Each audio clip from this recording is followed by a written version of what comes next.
प्रदेश से लेकर ग्रामीण क्षेत्र तक, राजनीति से लेकर हर मुद्दे तक, हर बड़ी खबर आप तक। बने रहें आप स्टार 9 आने सच के।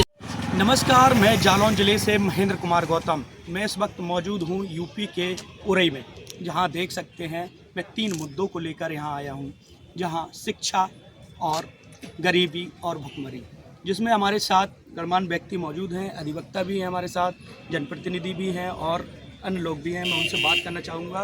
पहले तो उनका परिचय हो जाता है। भैया, क्या नाम है? पहले आपका स्वागत है हमारे साथ। आप मीडिया कर्मियों को बहुत बहुत स्वागत, अभिनंदन।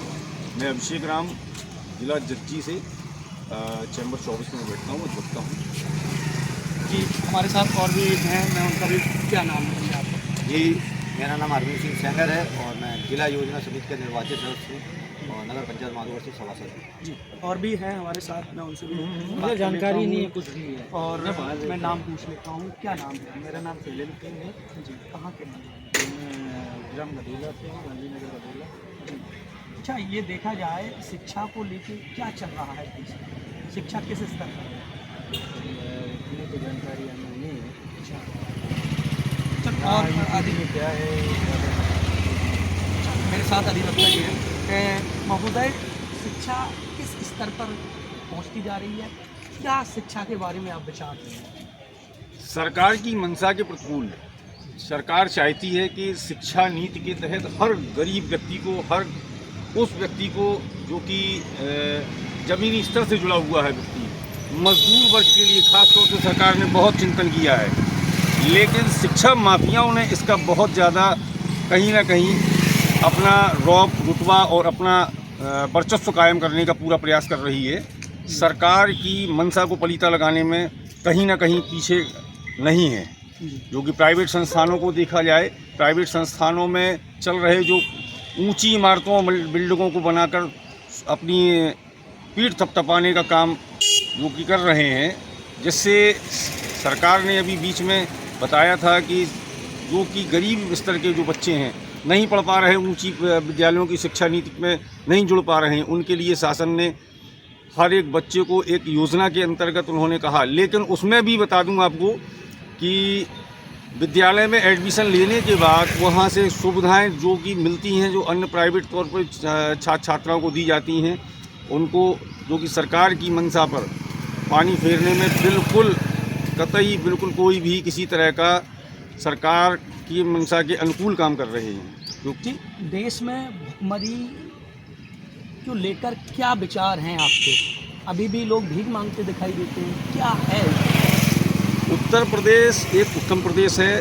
डबल इंजन की सरकार में देखा जाए तो सरकार ने हर एक गरीब मजदूर वर्ग के लिए खाद्यान्न से लेके हर तरीके की सुविधाएं मुहैया करा रही है। विषय ये है कि विपक्ष को लेकर कि विपक्ष का काम होता है तंज कसना।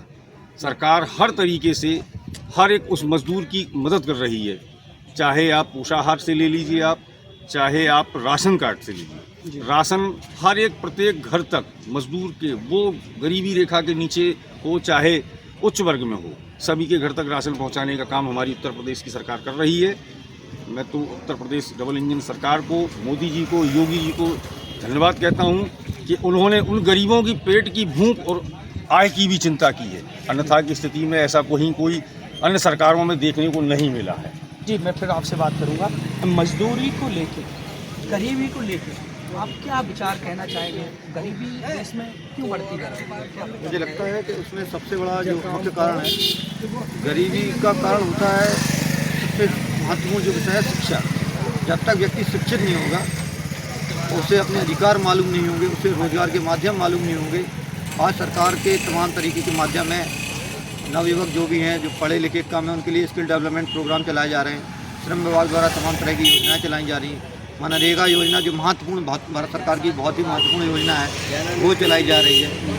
और मुझे आशा है कि जिस स्तर से भारत सरकार गरीबी के प्रति संवेदनशील है, आने वाले समय में गरीबी का स्तर और डाउन होगा, क्योंकि मुझे लगता है कि इस विषय में हम सब लोगों को सहभागिता करनी चाहिए और इतने गंभीर विषय पर हर व्यक्ति को अपना विचार रखना चाहिए। अच्छा, तो इससे इन्हीं शब्दों के साथ मैं कहना चाहूँगा कि ये बदलाव की प्रयास शुरू हो चुकी है। शिक्षा का स्तर कैसा है? शिक्षा का स्तर वर्तमान में कोई RT लागू हो चुका है देश के अंदर। RT के अंदर जो है ना 0 से लेकर 6 से लेकर 14 वर्ष तक के बच्चों को निःशुल्क एवं अनिवार्य शिक्षा जो लागू की गई है, जो हमारी भारतीय जनता पार्टी की सरकार की बहुत बड़ी उसको उपलब्धि है।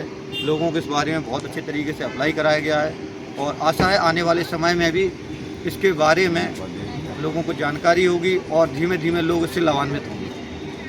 अच्छा, तो शिक्षा जो है वो पूरी तरीके से यहाँ मॉडल बनती दिखाई दे रही है, क्यों बन रही है, क्या बन रही है? भारतीय जनता पार्टी की डबल इंजन सरकार में शिक्षा का जो स्तर बढ़ा है, मुझे लगता है कि सरकार का जो मत है समाज के हर वर्ग को शिक्षा मिले, शिक्षित हो, हर गरीब बच्चे तक शिक्षा प्राप्त हो, ये महत्वपूर्ण एक पहल है। जी, हमारे साथ यहाँ के और भी लोग हैं, गणमान्य व्यक्ति हैं, मैं उनसे भी बात करूँ। महोदय, आपका स्वागत है, क्या नाम है आपका? हमारा अनिल कुमार ओझा है, मैं मीडिया से जुड़ा हूँ, जनजागरण संदेश चैनल और पेपर है अपना जी, हिंदी दैनिक का। बिल्कुल बिल्कुल आपका स्वागत है। मैं 3 सवाल को लेकर आया हूँ, भुखमरी, गरीबी और शिक्षा। तो क्या कहना चाहेंगे कि 2030 तक सरकार की जो टोल नीति है इसको ख़त्म करनी है? देखिए, शिक्षा के क्षेत्र में जो है गवर्नमेंट बहुत काम कर रही है। आजकल जो पढ़ना नहीं चाहता है उसके लिए तो कुछ कहना नहीं है, लेकिन शिक्षा नीति एक ऐसी नीति चल रही है अपनी इस सरकार में।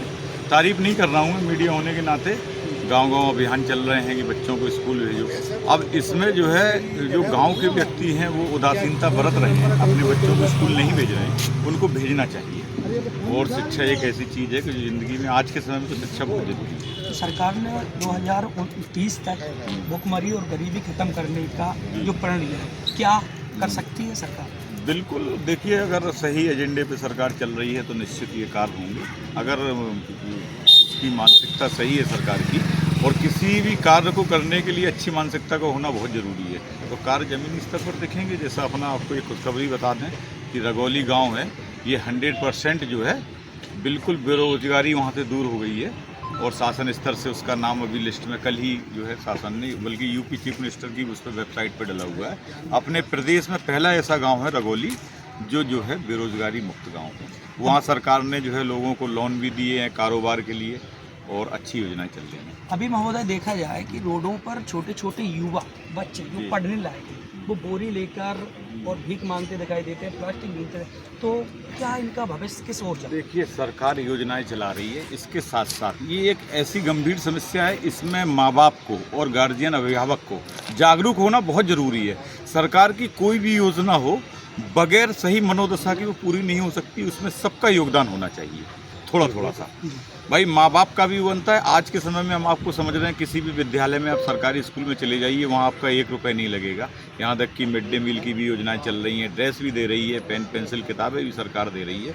तो अभिभावक का भी दायित्व बनता है कि बच्चों से अपनी जो है मजदूरी न कराकर स्कूल भेजें, और हम लोग जब उस दिशा में आगे कार्य करेंगे तो निश्चित ही बेरोजगारी दूर होगी और शिक्षा का वो बढ़ेगा। जी, देख सकते हैं हमारे साथ ये जालौन जिले के उरई के सभी गणमान्य व्यक्ति थे, जिनके साथ मैंने जाना कि क्या है स्तर यहाँ गरीबी का, भुखमरी का और शिक्षा का। बने रहे आप हमारे साथ। मैं आपका अपना महेंद्र कुमार गौतम।